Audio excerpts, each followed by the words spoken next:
This is the brief on recent developments in China's automotive industry.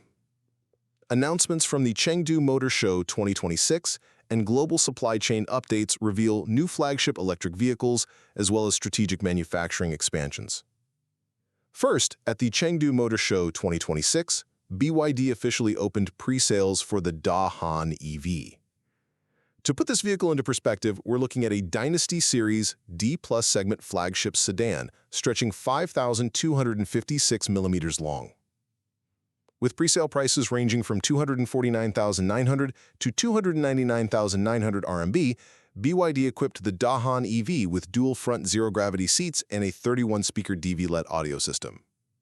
The Dahan EV is available in three specific variants: a 1,008-kilometer rear-wheel drive premium, a 1,008-kilometer rear-wheel drive flagship, and an 880-kilometer all-wheel drive flagship. Second, still at the auto show, how does an automaker deliver a user experience a full generation ahead of current standards? Well, iMotors unveiled its Next 2028 product strategy to address exactly that. Debuting this September in the new generation iMLS6, iMotors integrates SAIC Motors' latest neo-electric architecture with iMClaw intelligent agents designed for voice-commanded complex journeys. iMotors also utilizes a full-by-wire chassis, delivering a near-instant 20-millisecond response time. Finally, shifting our focus to the supply chain, Baolong Automotive opened the Top Seal Thailand production facility in Chachoengsha Sa Province, Thailand. Baolong Automotive plans to manufacture 150 million rubber and metal automotive valve stems annually at this location.